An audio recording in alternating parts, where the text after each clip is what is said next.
নমস্কার, অ্যাস্ট্রোইজমে সবাইকে স্বাগতম। প্রিয় দর্শক, এপ্রিল 2026-এর প্রথম 15 দিন বৃশ্চিক রাশির জন্য হতে চলেছে আবেগ, আকর্ষণ এবং সম্পর্কের নানা ওঠানামার এক গুরুত্বপূর্ণ সময়। এই সময় আপনার প্রেম জীবন যেমন গভীর ও তীব্র অনুভূতিতে ভরপুর থাকবে, তেমনি সামান্য ভুল বোঝাবুঝিও বড় আকার নিতে পারে। সিঙ্গেলদের জীবনে নতুন কারোর আগমন ঘটতে পারে, আবার বিবাহিতদের ক্ষেত্রে সম্পর্কের মধ্যে কখনো টানাপোড়েন, কখনো ভালোবাসার গভীরতা বাড়তে দেখা যাবে। এই ভিডিওতে আমরা বিস্তারিতভাবে জানবো কিভাবে আপনি এই সময়টাকে সামলাবেন এবং সম্পর্ককে আরো মজবুত করবেন। প্রথমত প্রেম জীবন পর্যালোচনা করি। তো এপ্রিলের প্রথম 15 দিন বৃশ্চিক রাশির প্রেম জীবনে সবচেয়ে বড় প্রভাব ফেলবে আবেগ। আর এই সময় আপনার অনুভূতি খুব গভীর ও তীব্র হয়ে উঠতে পারে, যার কারণে আপনি আপনার সঙ্গীর প্রতি বেশি সংবেদনশীল হয়ে উঠবেন। এটি একদিকে যেমন সম্পর্ককে গভীর করতে সাহায্য করবে, অন্যদিকে সামান্য বিষয়েও বড় সমস্যা তৈরি করতে পারে। বিশেষ করে ছোটখাটো বিষয় যেমন দেরিতে রিপ্লাই দেওয়া, সময় না দেওয়া বা কথার ভুল ব্যাখ্যা, এসব কারণে ঝগড়া হতে পারে। কারণ এই সময় আপনি বিষয়গুলোকে একটু বেশি গুরুত্ব দিয়ে দেখবেন। তাই এখানে সবচেয়ে গুরুত্বপূর্ণ বিষয় হলো নিজের আবেগকে নিয়ন্ত্রণে রাখা। এই সময় সন্দেহ বা ভুল বোঝাবুঝি সম্পর্কের জন্য বড় বাধা হয়ে দাঁড়াতে পারে। আপনি যদি সঙ্গীর প্রতি অযথা সন্দেহ করেন, তাহলে সম্পর্কের মধ্যে দূরত্ব তৈরি হতে পারে। তাই কোনো বিষয় নিয়ে সন্দেহ হলে সরাসরি ও শান্তভাবে আলোচনা করুন। খোলামেলা কথা বলা এই সময়ের জন্য অত্যন্ত জরুরি। আপনার মনের কথা যদি আপনি চেপে রাখেন, তাহলে তা পরে বড় সমস্যায় রূপ নিতে পারে। তাই নিজের অনুভূতি পরিষ্কারভাবে প্রকাশ করুন, তবে তা যেন সম্মানজনক ও ধৈর্যশীল হয়। সবচেয়ে গুরুত্বপূর্ণ বিষয় হলো বিশ্বাস।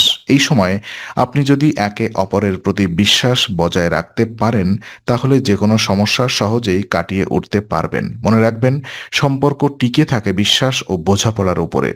আর ওদিকে সিঙ্গেলদের প্রেম জীবন পর্যালোচনা করলে দেখা যায়, যারা বৃশ্চিক রাশির সিঙ্গেল, তাদের জন্য এপ্রিলের প্রথম 15 দিনটি বেশ আকর্ষণীয় ও সম্ভাবনাময় হতে পারে। এই সময় নতুন কারোর সাথে পরিচয় হওয়ার সম্ভাবনা খুব বেশি। এমন কেউ আপনার জীবনে আসতে পারে যিনি আপনার মনকে নাড়িয়ে দিতে পারেন। এই সময় আকর্ষণ খুব দ্রুত তৈরি হতে পারে। আপনি হয়তো কারোর প্রতি খুব অল্প সময়ে গভীরভাবে আকৃষ্ট হয়ে পড়তে পারেন। তবে এখানেই সতর্কতা প্রয়োজন, কারণ সব আকর্ষণই সত্যিকারের ভালোবাসা নয়। তাড়াহুড়া করে সম্পর্ক জড়িয়ে পড়া এই সময় ঠিক হবে না। অনেক সময় আমরা আবেগের বশে সিদ্ধান্ত নিয়ে ফেলি, কিন্তু পরে বুঝতে পারি সেটি সঠিক ছিল না। তাই সময় নিয়ে মানুষটিকে বুঝুন, তার স্বভাব, চিন্তাভাবনা এবং আপনার সাথে তার সামঞ্জস্য কেমন। এই সময় বন্ধুত্ব থেকে প্রেমে রূপ নেওয়ার সম্ভাবনা রয়েছে। হয়তো এমন কেউ যাকে আপনি আগে শুধু বন্ধু হিসেবে দেখতেন, তার প্রতি নতুনভাবে অনুভূতি তৈরি হতে পারে। এই পরিবর্তনটা ধীরে ধীরে গ্রহণ করুন এবং নিজের অনুভূতিকে বুঝতে চেষ্টা করুন। এপ্রিলের এই সময়টি আপনাকে শেখাবে কিভাবে সঠিকভাবে সম্পর্ক শুরু করতে হয়। আপনি যদি ধৈর্য ধরে এবং সচেতনভাবে এগোন, তাহলে এই সময়টি আপনার জীবনে একটি সুন্দর ও স্থায়ী সম্পর্কের সূচনা করতে পারে। আর ওদিকে বিবাহিত জীবন পর্যালোচনা করলে দেখা যায়, বৃশ্চিক রাশির বিবাহিত জীবনের জন্য এপ্রিলের প্রথম 15 দিন কিছুটা ওঠানামাপূর্ণ হতে পারে। এই সময় দাম্পত্য জীবনে কখনো ভালো মুহূর্ত আসবে, আবার কখনো ছোটখাটো তর্ক বিতর্ক দেখা দিতে পারে। এই ওঠানামার প্রধান কারণ হলো আবেগের তীব্রতা। আপনি বা আপনার সঙ্গী দুজনের মধ্যেই আবেগ বেশি কাজ করতে পারে, যার ফলে সামান্য বিষয়েও মনোমালিন্য তৈরি হতে পারে। তবে এটি স্বাভাবিক। যদি আপনি সঠিকভাবে পরিস্থিতি সামলাতে পারেন, এই সময় সঙ্গীর প্রতি সন্দেহ করা থেকে বিরত থাকা খুব জরুরি। অযথা সন্দেহ সম্পর্কের ভিত্তিকে দুর্বল করে দেয়। তাই যদি কোনো বিষয় নিয়ে সন্দেহ হয়, তাহলে তা মনে না রেখে সরাসরি আলোচনা করুন। একে অপরকে সময় দেওয়া এই সময়ের জন্য অত্যন্ত গুরুত্বপূর্ণ। ব্যস্ততার কারণে যদি আপনি সঙ্গীকে উপেক্ষা করেন, তাহলে সম্পর্কের মধ্যে দূরত্ব তৈরি হতে পারে। তাই চেষ্টা করুন কিছু সময় একসাথে কাটানোর। বোঝাপড়া বাড়ানো এই সময়ের মূল চাবিকাঠি। আপনি যদি সঙ্গীর অনুভূতি বুঝতে পারেন এবং তাকে সম্মান দেন, তাহলে যে কোনো সমস্যা সহজেই সমাধান হয়ে যাবে।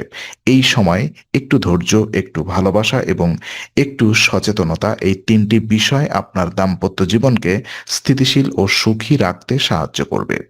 তো বিশেষ কিছু উপায় এবং পরামর্শ আমি বলছি। এপ্রিলের এই সংবেদনশীল সময়টাতে বৃশ্চিক রাশির জাতকদের জন্য কিছু বিশেষ উপায় অনুসরণ করা খুবই উপকারী হতে পারে, কারণ এই সময় আবেগ, রাগ এবং মানসিক অস্থিরতা কিছুটা বেশি থাকতে পারে, যা সম্পর্কের উপরে প্রভাব ফেলতে পারে। প্রথমত, নিয়মিত মন্দিরে যাওয়া বা আধ্যাত্মিক চর্চা করা আপনার মানসিক শান্তি বজায় রাখতে সাহায্য করবে। এটি আপনার মনকে স্থির করবে এবং নেতিবাচক চিন্তা দূর করতে সাহায্য করবে। দ্বিতীয়ত, মহাদেব বা হনুমানজির নাম জপ করা খুবই শুভ বলে মনে করা হয়। এটি আপনার আত্মবিশ্বাস বাড়াবে এবং জীবনের বিভিন্ন সমস্যার মোকাবেলা করার শক্তি দেবে। তৃতীয়ত, রাগ ও আবেগ নিয়ন্ত্রণে রাখা অত্যন্ত গুরুত্বপূর্ণ। এই সময় আপনি যদি নিজের আবেগকে নিয়ন্ত্রণ করতে পারেন, তাহলে অনেক বড় সমস্যা সহজেই এড়িয়ে যেতে পারবেন। কোনো কিছুতে দ্রুত প্রতিক্রিয়া না দিয়ে একটু সময় নিয়ে ভাবুন। চতুর্থত, সম্পর্কের ক্ষেত্রে সতর্ক ও ধৈর্যশীল হওয়া জরুরি। আপনি যদি প্রতিটি পরিস্থিতি বুঝে সিদ্ধান্ত নেন, তাহলে সম্পর্কের মধ্যে স্থিতিশীলতা বজায় থাকে। নেতিবাচক চিন্তা এড়িয়ে চলা খুবই প্রয়োজন। যত বেশি ইতিবাচক থাকবেন, তত বেশি আপনার জীবন ও সম্পর্ক সুন্দর হয়ে উঠবে। মনে রাখবেন, সঠিক মানসিকতা, ধৈর্য এবং আধ্যাত্মিক শক্তি আপনাকে এই সময়টাকে সফলভাবে পার করতে সাহায্য করবে। তো আজকের আলোচনা আমরা এখানেই শেষ করছি। ভালো লেগে থাকলে লাইক, কমেন্ট ও শেয়ার করুন। আরও এমন ভিডিও পেতে অবশ্যই চ্যানেলটি সাবস্ক্রাইব করুন। আবার দেখা হবে। ততক্ষণ ভালো থাকুন, শান্তিতে থাকুন। নমস্কার।